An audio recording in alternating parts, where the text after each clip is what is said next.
nom du Père et du Fils et du Saint-Esprit. Amen. Chers frères et sœurs dans le Christ et en humanité, recevez nos salutations et soyez abondamment bénis. Nous sommes à un nouveau numéro de notre émission Préparons Dimanche. Pour découvrir les textes du dimanche, creuser et se nourrir de la parole de Dieu. Ouvrons nos oreilles au début de cette méditation. Invoquons l'Esprit du Seigneur, qu'il vienne disposer nos cœurs à nous laisser transformer par la parole de Dieu. Frères et sœurs, nous célébrerons dimanche prochain, 12 novembre 2023, le 32e dimanche du temps ordinaire de l'année liturgique A. La liturgie de ce 32e dimanche porte sur le retour glorieux de Jésus-Christ, notre Sauveur. Ce retour est un mystère vers lequel tend et s'accomplit toute l'histoire du salut. Pour mieux nous approcher de la compréhension de ce mystère, nous méditerons les textes liturgiques du dimanche prochain avant d'en dégager des exhortations.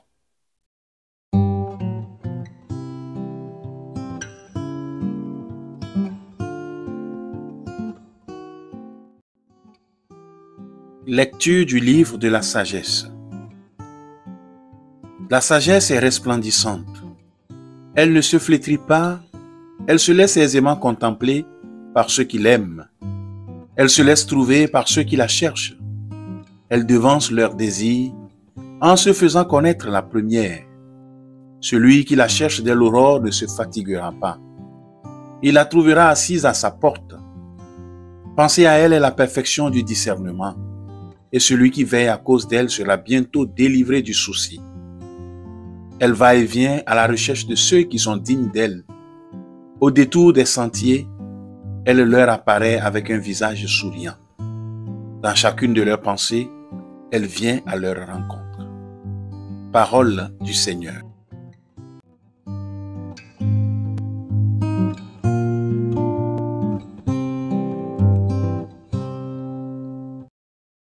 Psaume 62.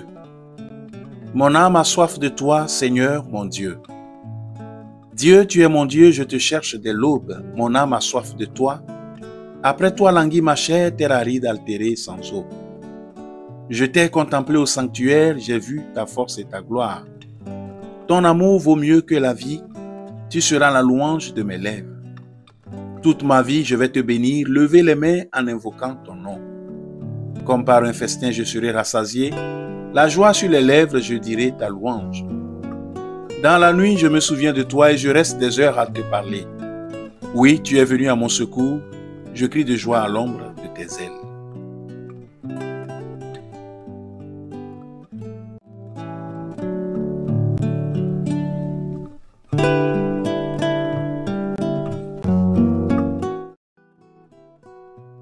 Lecture de la première lettre de Saint Paul apôtre aux Thessaloniciens.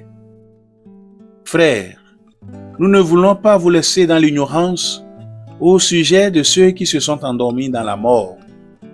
Il ne faut pas que vous soyez abattus comme les autres qui n'ont pas d'espérance. Jésus, nous le croyons, est mort et ressuscité. De même, nous le croyons aussi, ceux qui se sont endormis, Dieu par Jésus les amènera avec lui. Car sur la parole du Seigneur, nous vous déclarons ceci. Nous les vivants, nous qui sommes encore là pour la venue du Seigneur, nous ne dévancerons pas ceux qui se sont endormis. Au signal donné par la voix de l'archange et par la trompette divine, le Seigneur lui-même descendra du ciel.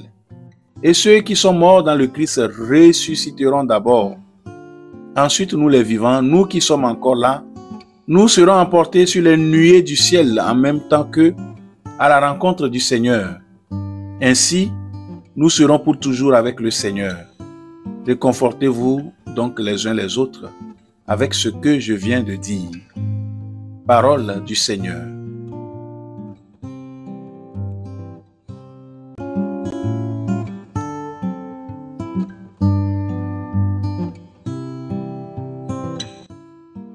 Lecture de l'évangile de Jésus-Christ selon saint Matthieu. En ce temps-là, Jésus disait à ses disciples cette parabole. Le royaume des cieux sera comparable à 10 jeunes filles invitées à des noces qui prirent leurs lampes pour sortir à la rencontre de l'époux.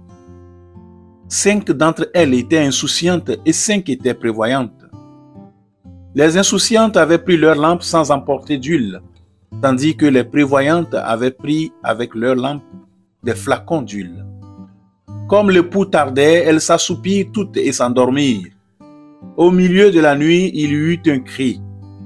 « Voici l'époux, sortez à sa rencontre. » Alors toutes ces jeunes filles se réveillèrent et se mirent à préparer leurs lampes. Les insouciantes demandèrent aux prévoyantes, « Donnez-nous de votre huile, car nos lampes s'éteignent. » Les prévoyantes leur répondirent, « Jamais cela ne suffira pour nous et pour vous.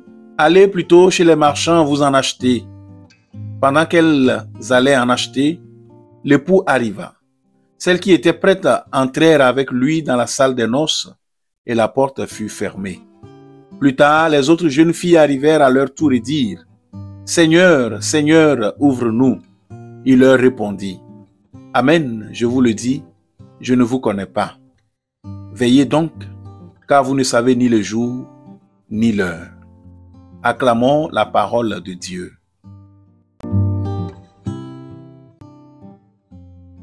La perspective du salut préoccupe tous les chrétiens et les engage à vivre conformément à la volonté de Dieu.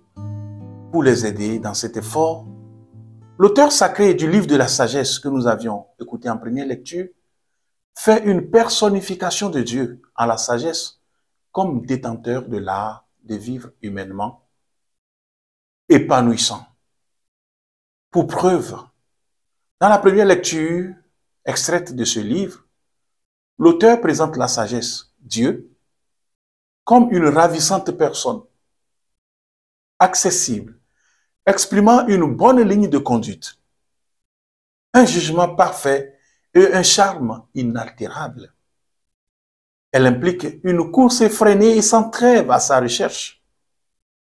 C'est ce que le psalmiste a compris quand il affirme « Dieu, tu es mon Dieu, je te cherche dès l'aube, mon âme a soif de toi. » Cette recherche permanente et perpétuelle trouvera sa plénitude et sa satisfaction totale quand retentira le cri de l'annonce de la parousie de notre Sauveur Jésus-Christ, comme imagé dans l'Évangile. En effet, la parabole des 10 jeunes filles de l'Évangile traduit le retour du Seigneur et les dispositions requises pour son accueil. Cette parabole, garnie d'éléments festifs, présente un époux retardataire le jour de ses noces et des filles d'honneur, dont 5 insensées et 5 prévoyantes. La quintessence de l'enseignement que nous pouvons retenir de cette parabole est l'aptitude à se tenir prêt pour accueillir le Seigneur quand il viendra. Comment y parvenir? Telle est la question qui mérite d'être posée. Chers frères et sœurs, loin d'engendrer une anxiété, une peur, la conscience du retour certain du Seigneur doit stimuler notre vigilance, notre prévoyance. La dynamique de l'attente de ce retour doit nous propulser dans une démarche préparatoire et préparative vers la salle des noces. Dieu s'est fait homme dans l'histoire en la personne de Jésus. Il est présent dans l'Eucharistie que nous célébrons et il reviendra pour l'accomplissement du salut. Si Dieu montre ainsi son désir de sauver l'homme, il revient également à l'homme de manifester son désir d'être sauvé. C'est pourquoi, comme les 5 prévoyantes, nous devons avoir l'huile en réserve tout au long de notre vie terrestre. Nous devons nous préparer à la venue de l'époux. Il s'agit concrètement et simplement de traduire l'amour que nous avons pour Dieu en faveur de nos frères et sœurs en faisant notre le passage de Matthieu 25, les versets 35 et suivants. J'avais faim et vous m'avez donné à manger. J'avais soif et vous m'avez donné à boire. Avoir de l'huile dans cette attente du Christ, c'est également s'efforcer de réaliser un passage de la vie de péché à la vie de sainteté. Un passage de l'esclavage d'un péché mignon à la liberté d'une vie digne. Un passage du mensonge à la vérité. Un passage de la versatilité à la sincérité. Un passage de l'hypocrisie à la franchise. Un passage de la médiocrité à l'excellence. Un passage de la division à la réconciliation. Nous devons quitter l'orgueil pour aller vers l'humilité, la haine à l'amour. Nous devons quitter l'amour fictif pour aller vers l'amour effectif. Nous devons marquer un passage du subjectif à l'objectif, de la fermeture à l'ouverture, de la tristesse à la joie. Un passage de la peur à la confiance. Puisse le Sauveur nous montrer véritablement ce que nous devons faire afin de l'accueillir quand il viendra. Que Dieu Tout-Puissant vous bénisse, le Père et le Fils et le Saint-Esprit. Amen. Merci d'avoir suivi cette méditation. Bonne marche vers dimanche. À très bientôt.